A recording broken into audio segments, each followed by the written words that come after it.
If you were considering buying a fifth wheel or a travel trailer in the past, you always 9 times out of 10 would just pick the fifth wheel. If you fast forward to today, I would venture to say that travel trailers have taken a huge leap forward. In some cases, they're actually nicer than fifth wheels. And the reason why more people are forced to buy travel trailers is because they don't have enough trucks to buy a fifth wheel. But you're not forced to buy this. This is probably one of the best designed travel trailers I've ever seen. And I really do feel like I'm sitting inside of a fifth wheel. The only exception is obviously the height inside of here. But special shout out to Camping World here in Draper, Utah. If you are in the market for a travel trailer, fifth wheel, toy haul, or whatever, they have it all here. They have a ton of selection, and they do have this 33RLI. This is a 37.5 foot travel trailer, and I don't normally do videos on these because I love fifth wheels so much, but now that I've seen just how nice these things are, I'm going to start doing more reviews on these because they really are a good option or alternative to a fifth wheel. Now, as I mentioned, this is a rear living travel trailer. So you do have a couch on the rear, and this does flip out into a bed. And you do have storage on the side here. Above the couch, you do have some additional storage. And look how far it goes in here too. I do like the glass on the front of this too, looks really good. And I like the two-tone. On the slide here, you see you have like a lighter tone wood, and then you have some darker wood accents inside of the travel trailer too. There are USB and power outlets on both sides. And here's your theater seating on this side. And check out how large the windows are inside of this travel trailer too. They are using room darkening. So that's pretty much what you have there. And large 4K television with a fireplace down below. So again, when you think about travel trailers today, these are just some things you just don't normally see. You didn't normally see large televisions, you didn't normally see fireplaces, things like that. But that's because I haven't been inside of one in so long. And check out this island. It does have the divider, but this is a decently sized sink for the kitchen. Some storage down below here. And this one does have the dinette. And then check out the countertop space around the stove. Normally when my wife's cooking, because I don't normally do a lot of cooking, she likes to prep food, and she likes to have things close to the stove to put it obviously in to cook. And she would be able to do that inside this travel trailer. This is more space than my fifth wheel. Like, this is insane. I almost forgot to show you though, there is some storage behind this television. Should just keep that in mind. And this is a small microwave, but we are camping, we're not at a house, so it's adequate for this usage. And below, you do have a 3-burner cooktop. If you'd like to see it, here it is. And then down below, this is the same oven I have for my fifth wheel. Decent size. And more places to store things. And look at all the drawers you have here on the side too.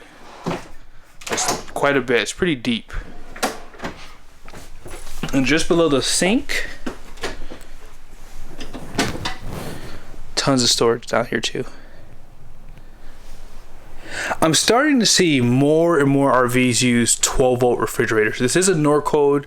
I believe this is 10 cubic feet, and it's very deep for sure. But the top is a little bit smaller than what I have in my fifth wheel. This is smaller in general, but this is a decent size for a travel trailer. Now, something you don't normally see is a usable pantry, and this one is actually better than what I have in my fifth wheel. I have a 40-foot fifth wheel. It's a Keystone Cougar 2 if you don't know. But yeah, this is deep storage. And one thing that I would love to have is a place for like a coffee pot, and you could have that right here. Now, you probably see these yellow stickers on the outlets. This does have the 400i solar prep. If I remember, I'll show it to you here. Sometimes I forget to show that to you. but it does allow you to basically run this RV, you know, out wherever you are without being hooked up to shore power, and it keeps the batteries charged too. In this area, you do have an AC unit too. This is a Coleman Mach, and these are supposed to be really quiet too. And let's go ahead and walk on back. Sorry that it's a little dark. So something you don't normally see on travel trailers is a screen for, like, this is the in command, and this will pretty much control the entire RV, like the lights, your awnings, your slides, all that stuff. And this one does have a tankless water heater. And then check out this huge bathroom. I mean, this is big for a travel trailer. It has a pocket door. Love that they're doing under the counter sinks. Great design. Power, your lights, medicine cabinet here. And then here's your vent fan. 2-piece shower, and this is a decent size. No seat, however, but it's pretty tall. So if you are a little bit taller, you would be pretty comfortable in here. Now, I apologize that it's so dark. I couldn't get the lights to come on. This looks to be washer and dryer. All right, here you go. It's a little bit better. So this is going to be for your washer and dryer prep. And if you don't need it, you have a ton of storage for this area. And then down below, more storage. Look how deep that is.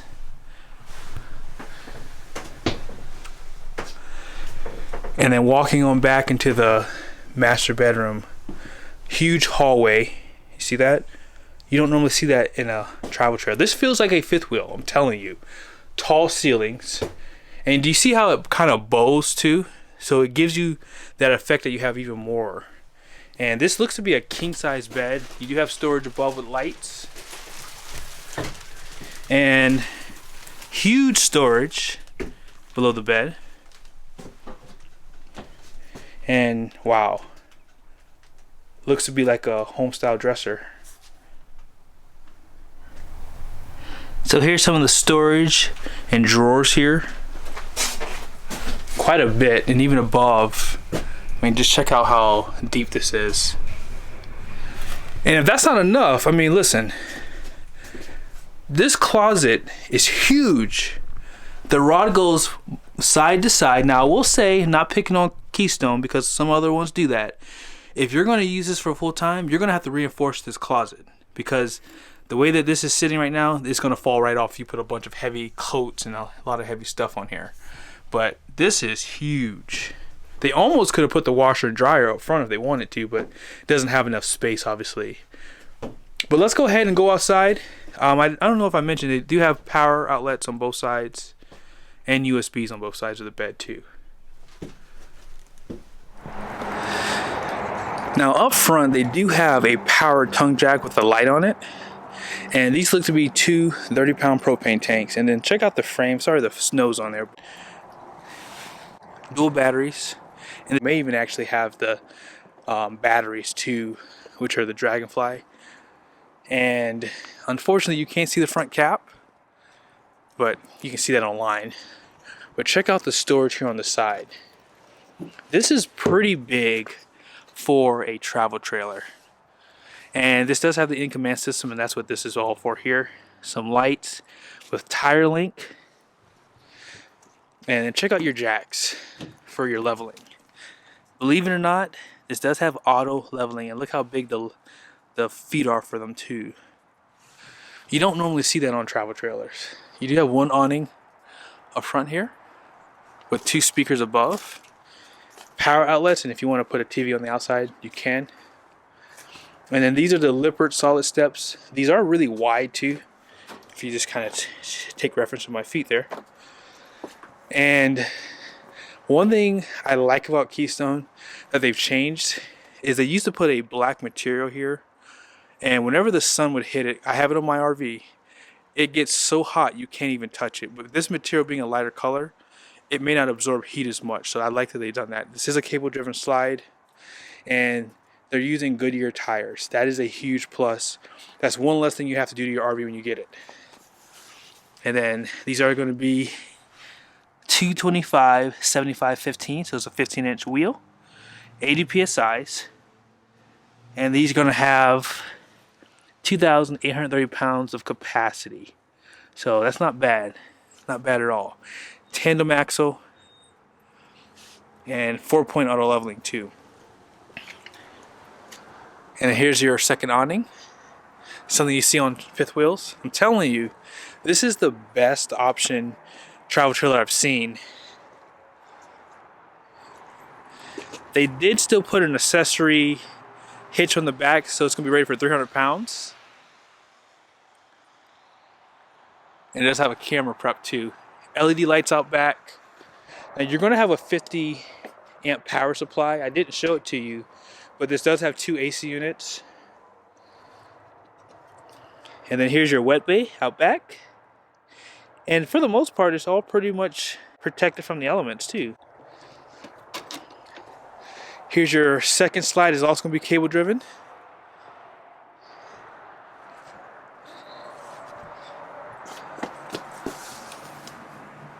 Now they did not upgrade the suspension on this. That's like probably the only thing you would have to do, but it's not a big deal.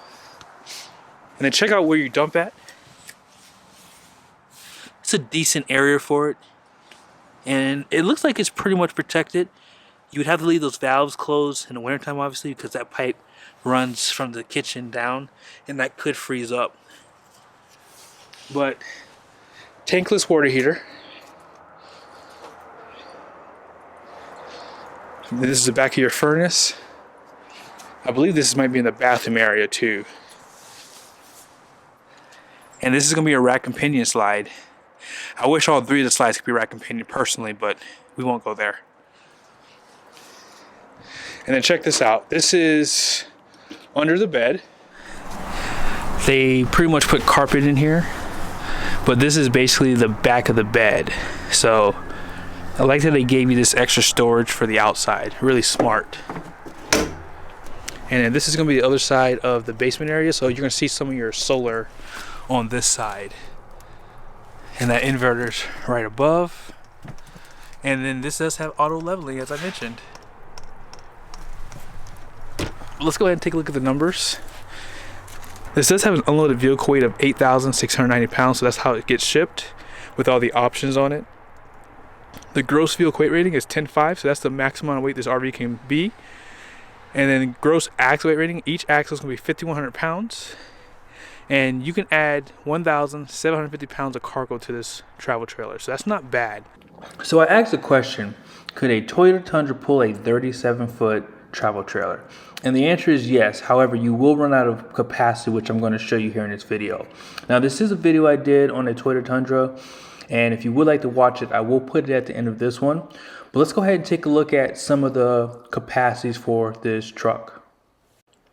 I am on Toyota's website, and for the SR5, they do have the towing capacity down below here.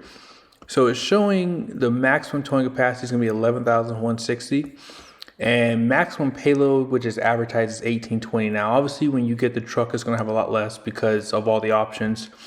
And I don't know why Toyota does this, but they do give you different GVWRs for the trucks. But the higher you go in trim level, the higher the number goes. I wish they would give you this number for all of them, because this would give you enough capacity probably to tow this trailer.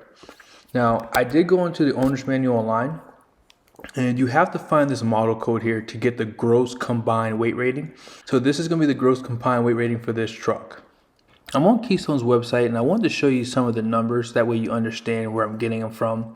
So this trailer has a shipping weight of 8,690 pounds. Just take note that most RVs coming out of the factory do not have propane and batteries. So those are not configured in this weight. This has a hitch weight of 1,215 pounds.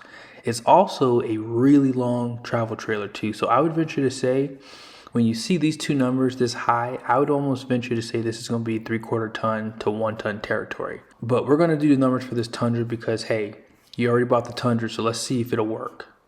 And one last thing. What I normally do is I take the hitch weight and I divide it into the shipping weight. They're stating that this trailer is putting about 14% tongue weight on this truck. So I would venture to say you're gonna probably have to use 15% because the AC unit is an option, and this does have solar prep too. So you're gonna have solar panels, batteries, inverters up front. So that could increase the tongue weight too. So we're gonna use 15.5% for the numbers here. I have the numbers in for the Toyota Tundra and the Keystone Cougar for the spreadsheet. And this is how I got the payload for the Tundra. So the video I did, I always try to show the payload stickers and all the numbers on the door so that way you have it for reference. And I show the window sticker typically, that way you have an idea how these numbers get figured in. So something unique that Toyota does is they do add the accessories at the port. So they do take off an additional 87 pounds off of this number here, 1395. So it comes out to be 1308. And the way I get the curb weight is I take the gross fuel weight rating and I subtract it from that payload, and that's how heavy the truck is as it sits without anything in there, any passengers. So obviously for this scenario, I want to put passengers. So to try to make the numbers as close as possible, I'm just using one person, 200 pounds. And I made the cargo really light at 250. And I'm assuming a weight distribution hitch is like 55 pounds, give or take. So in total, with passengers and cargo, you have 450 pounds. So you're going to take this number off of that payload, and you're left with 858 pounds to tow a trailer. So no one goes camping unloaded. So I'm going to use 9,800 pounds for the trailer's weight. So it would be the gross trailer weight. And if you multiply that by 15.5%, that's going to give you 1,519 pounds. So right out of the gate, you're way over. Even if you take out the passengers, you're still over. And I don't know why Toyota does this. As I mentioned earlier, if they were to make the GVWR like 7,600 pounds, you could potentially tow a trailer, not this heavy, not this long, but you probably could tow something closer to like 8,000 pounds. But if you go to the owner's manual, I'm going to show this to you really quickly, but if you go to the owner's manual, it shows here that your vehicle is designed primarily as a passenger and load carrying vehicle. Towing a trailer can have an adverse impact on handling, performance, braking, durability, and fuel consumption. So when I read that, it seems like Toyota doesn't really want you to tow their trucks, but it is available if you need to. And I think that's why the payloads are so low, because these are heavy pickup trucks. And if you were to compare the weights to like a Ram or a Ford or a Chevy, these do come in a little bit heavier. Hope this was helpful. Let me know in the comment section what you guys think of this. But thank you so much for watching this video. I hope it was helpful. Be sure to subscribe to the channel, turn your bell notifications on, and be sure to give Camping World a look up if you are in the market for a Keystone Cougar. Thank you.